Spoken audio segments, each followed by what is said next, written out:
bilis ng pangyayari. Biglang nalaglag yung kutsilyo na sakto pa sa daliri ko sa kamay. Napasigaw ako sa sakit. Paano? Natapyas yung tip ng hiniliit ko. Pagtingin ko sa kapatid ko, nanlalaki yung mata niya. Ayon sa kanya, nasa organizer daw yung kutsilyo. At para daw bang lumipad ito at saktong lumanding sa kamay ko. Hindi na kami nagdalawang isip pa.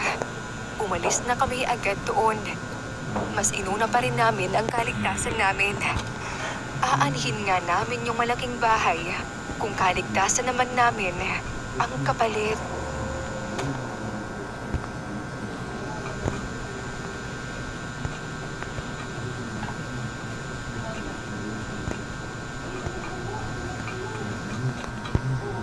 Tawagin niyo na lamang po ako sa pangalang Alexandra. Itong isishare ko po ngayong araw ay naikwento lang sa akin ng pinsan ko. Patago na lang po siya sa pangalang Albert. Siya ang pinaka-close kong pinsan. Yung pinsan ko na iyon ay madalas magkwento ng mga paghihirap niya noong kabataan niya. Hindi po pala kami sabay na lumaki since sa Visayas ako lumaki. Noong magkaroon ng reunion ay doon na-build yung closeness namin. Nagkiklik kami kahit pa sabihin niyang ang humor ko daw ay aircon humor. Samantalang siya ay kanal humor lang daw. Siguro po sa lahat ng napagdaanan niya, ito yung pinaka nakakatakot na part. Noong 15 years old pa lang daw siya, ay namasukan siyang dishwasher sa isang karinderya sa bus stop. Hindi niya binanggit kung saang bus stop yun. Pero apparently po, ang paliwanag niya sa akin, kapag sumakay ka ng bus at malayo yung destinasyon mo, humihinto yung bus doon para makapagpahinga saglit o makakain yung mga nakasakay. Siya daw yung tao sa loob ng kusina kasi kapag hindi siya nagbubukas ng plato, tagasandok naman siya ng mga ilalabas na ulam. Tagapatay din siya ng bangaw sa loob. Sa daming araw ng bangaw sa kusina, ay naglalaglagan na raw sa ulam. Pero hindi raw yun yung horror na part sa experience niya. Meron daw kasi silang ref. Dalawang malaking ref. Yung isang ref, doon nilalagay yung mga tirang ulam at mga karne at gulay. Pero nakapagtataka raw kasi yung isang ref, nakakandado. Medyo nagka-curious daw siya kung anong laman nun. Minsan, nabibiro niya yung mga kasama niya kung anong laman ng isang ref. Pero wala rin daw ideya yung ibang kasamahan. Isang beses, habang abala yung mga kasamahan niya sa labas at nagsiserve ng pagkain, naiwanan daw na nakabukas yung lock ng isang ref. Na-curious lang talaga siya kaya sinilip daw niya iyon. At nagulat siya nang makitang may mga ulo ng tao na nakabalot sa plastik sa loob ng ref. Talagang kabang-kaba siya nang makita iyon. Ulo daw talaga ng tao yung nakita niya doon sa loob ng ref. Mabilis daw niyang sinarado ang ref at kahit nanginginig ang kamay ay nagpatuloy siya sa paghugas ng mga plato. Pagdating ng isang kasamahan nila, yung may hawak ng susi ng ref, bigla siyang nagtanong, "Binuksan mo ba yung ref na to?" Sabay turo sa ref. Umiling yung pinsan ko at pilit tinuon ang tingin sa mga plato. Dahil sa nakita niya, hindi daw niya mapigilan na mawala sa focus. Kaya naman ang dami raw niyang pagkakamali nung araw na iyon. Nakabasag siya ng 4 na plato, nakatapon ng ulam, at nabanlian pa ng mainit na sabaw. Isang beses din daw, nakita niyang may kinuha yung kasamahan niyang iyon at nilagay sa isang malaking kaserola na nilagyan ng napakaraming tubig at pampalasa.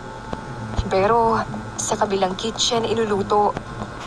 Kapag naluto na, ay itatransfer naman sa kitchen kung saan siya naghuhugas ng mga plato. Nang makaalis yung kasama niya, ay binuksan niya agad yung malaking kaserola. Ina-expect na ulo ng tao yung makikita, pero puro sabaw lang. Ang ay baka pinakuluan daw yung ulo ng tao. sinubukan niyang sumilip sa labas. At lahat ng mga tao ay sarap na sarap sa sabaw na inihain. Nang ikwento niya sa akin iyon, ay hindi ako naniwala kasi para namang kakaiba iyon. Pero seryosong seryoso siya habang nagkukwento.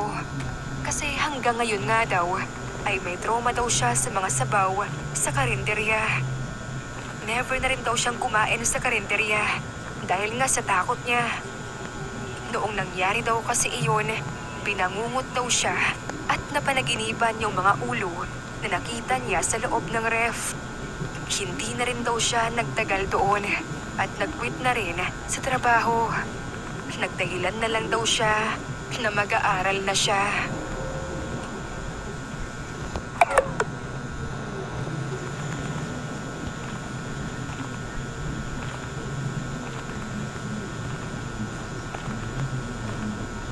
Mabuting araw sa inyo.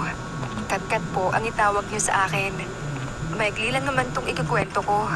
Pero ito yung kakaibang experience ko noong nagpaalis ako ng wisdom tooth sa dentista. Sobrang vivid ng memory na ito para sa akin. Impacted yung wisdom tooth ko kaya madalas siyang sumakit. Pag sumakit na siya, damay pati yung ulo ko. Nahihirapan tuloy ako na mag-concentrate sa school. Kaya nag-decide na ako na ipa-remove na siya. Ang problema, masyado atang mababa yung pain tolerance ko. Dahil kahit naturukan na ako ng anesthesia, ay hindi siya tumatalab. Ang ending, dinagdagan nito. Feeling ko, napasobra naman sa anesthesia. Kasi after ng procedure, hindi ko na maramdaman yung pangako. Ang weird sa feeling. Para akong groggy. At feeling ko, sa dami ng anesthesia na iturok sa akin. Nang makauwi na kami, dumiretso ako sa kusina para kumuha ng malamig na tubig sa ref. Pero pagpasok ko pa lang, napahinto na ako dahil nakita ko yung yaya namin na walang ulo habang hinihiwa sa chopping board yung sarili niyang ulo.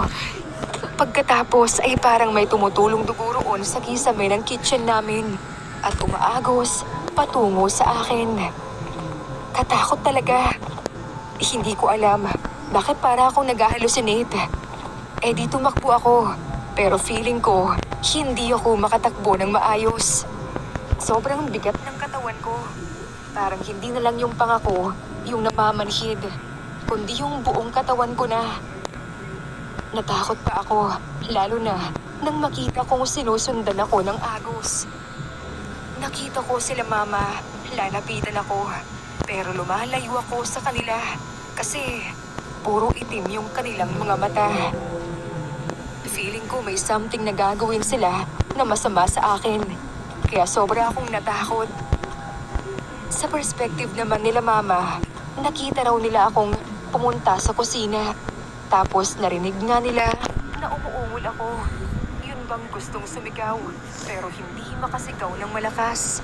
Dahil siguro, sobrang hindi ko maramdaman yung pangako. Sumunod, ay naglalakad daw ako na parang zombie. Yun bang gustong tumakbo, pero hindi makatakbo. Tapos, nang makita raw sila mama, ay lumayo rin ako kaagad. Dumiretso daw ako sa kwarto at nagkulong. Takot daw akong lumabas kasi akala ko totoo yung mga nakikita ko. Yun pala ay hallucination lang. Sabi ay dahil daw ata sinasobrahan ako sa anesthesia. Pero hindi pa rin talaga ako sure kung dahil ba doon. Parang wala raw ako sa sarili ko. The next day, akala ko mararamdaman ko na yung pangako. Mawawala na yung effect nung anesthesia. Pero ganoon pa rin. Namamanhid pa rin yung pangako. Mas naging worse pa yung condition ko.